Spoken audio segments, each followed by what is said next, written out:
তৌহিদ আফ্রিদির বিয়ের খবর প্রকাশে আসতে না আসতেই এবার মামলা করার হুঁশিয়ারি দিলেন তার শ্যালিকা রাইসা আল রোজা। কি হয়েছে বিস্তারিত জানতে পুরো ভিডিওতে আমাদের সঙ্গেই থাকুন। ইউটিউবার ও কন্টেন্ট ক্রিয়েটর তৌহিদ আফ্রিদির বিয়ে নিয়ে এবার কথা বললেন তার শ্যালিকা রাইসা আল রোজা। রাইসা সংবাদ মাধ্যমকে তৌহিদ আফ্রিদির বিয়ের খবর নিশ্চিত করেছেন, তবে কবে কখন বিয়ের আনুষ্ঠানিকতা হয়েছে সে ব্যাপারে তিনি কথা বলতে চাননি। কথা বলতে গিয়ে আক্ষেপও প্রকাশ করেছেন রাইসা। রাইসা সংবাদ মাধ্যমকে বলেন, তিনি ও রিসা দুজন যমজ বোন। গত বছর তার বিয়ে হয়েছে। আফ্রিদির সঙ্গে বিয়ে হয়েছে বোন রিসার। একটি টিকটক অ্যাকাউন্ট থেকে আফ্রিদির বিয়ের বেশ কয়েকটি স্থিরচিত্র ও ভিডিও ক্লিপ প্রকাশ্যে আসে।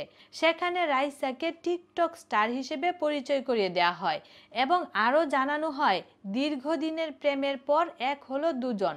বিষয়টি নিয়ে সামাজিক যোগাযোগ মাধ্যমে বুলিংয়ের শিকার হতে হয়েছে রাইসাকে।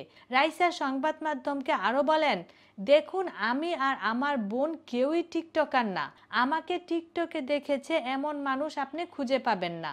কিন্তু 2023 সালে বিয়ের পর এবং বাচ্চা হওয়ার পর আমি সামাজিক যোগাযোগ মাধ্যমে সক্রিয় ছিলাম না। আমার পরিবার এবং আমার স্বামীর পরিবারের একটা ভালো পরিচিতি আছে। এরপরও এমন বুলিং কাম্য নয়। যেসব সামাজিক যোগাযোগ মাধ্যম থেকে এসব করা হয়েছে সেসবের বিরুদ্ধে আইনগত ব্যবস্থা নেওয়ার কথা ভাবছেন রাইসা। তার কথায় পরিবারের কিছু ঘনিষ্ঠ মানুষের উপস্থিতিতে কাবিন হয়েছে।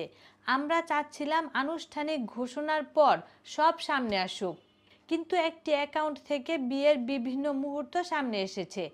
এরপরই অনেক ভুল তথ্য দিয়ে সেগুলো ভাইরাল করেছে। আমরা সেগুলো নিশ্চিত করার চেষ্টা করছি। প্রয়োজনে আইনগত ব্যবস্থা নেওয়া হবে। বিনোদন জগতের খবরাখবর পেতে আমাদের সঙ্গে থাকার জন্য আপনাকে আন্তরিক ধন্যবাদ।